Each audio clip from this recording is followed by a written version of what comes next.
बाबुल शहर की एक बदकार औरत मर गई तो उसके घर वालों ने उसे दफन तक न किया बल्कि एक कूड़े के ढेर पर फेंक दिया।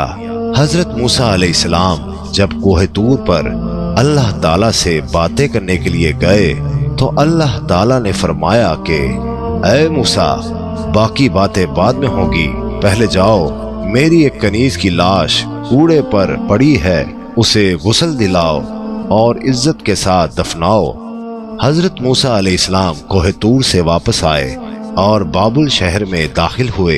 तलाश करते करते एक जगह देखा कि कूड़े पर एक लाश पड़ी है और उसके इर्द गिर्द 4 कुत्ते रखवाली कर रहे हैं ताकि कोई दरिंदा लाश को पामाल ना कर सके। हजरत मूसा अलैहिस्सलाम ने उसके घर का पता पूछा और उनसे कहा कि लाश को उठाने में मेरी मदद करो। औरत के घर वालों ने कहा कि हम इस लाश के करीब भी नहीं जाएंगे। ये एक बदकार औरत थी जिसने अपनी सारी जिंदगी बदकारी में गुजार दी।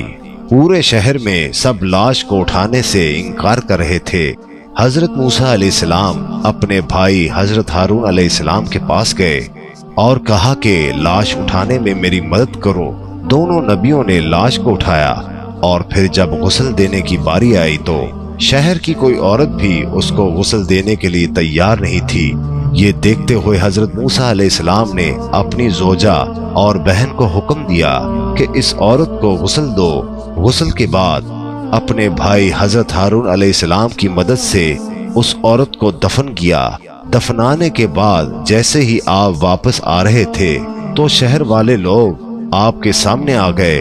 वो सब मिलकर आपसे कहने लगे, ऐ मूसा, या तो हमें इस बात की वजाहत दो कि एक बदकार औरत को इतनी इज्जत क्यों दी, या फिर वो कलमा जो आप अलैहिस्सलाम ने हमें पढ़ाया है हम आपको वापस करने आए हैं। हजरत मूसा अलैहिस्सलाम ने लोगों से फरमाया, ऐ शहर के लोगों, मुझे जो हुक्म अल्लाह ने दिया तो मैंने उस हुक्म की तामील कर दी।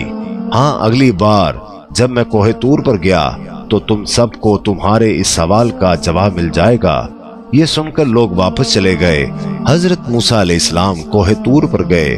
ऐ मेरे परवरदिगार, इस शहर के लोग मुझसे इस बात की वजाहत मांगते हैं कि एक बदकार औरत को इतनी इज्जत से क्यों दफन किया गया।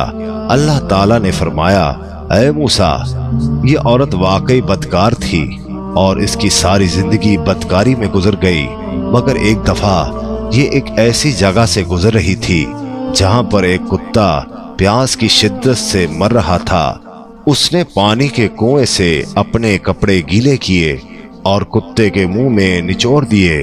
प्यासे कुत्ते के मुंह में जब पानी आया और उसके तड़पते हुए जिस्म में जान आ गई, मुझे औरत की रहम दिली पसंद आई और मैंने मौत के फरिश्ते को हुक्म दिया कि इसकी रूह कब्ज कर डालो ताकि आइंदा बदकारी ना करे।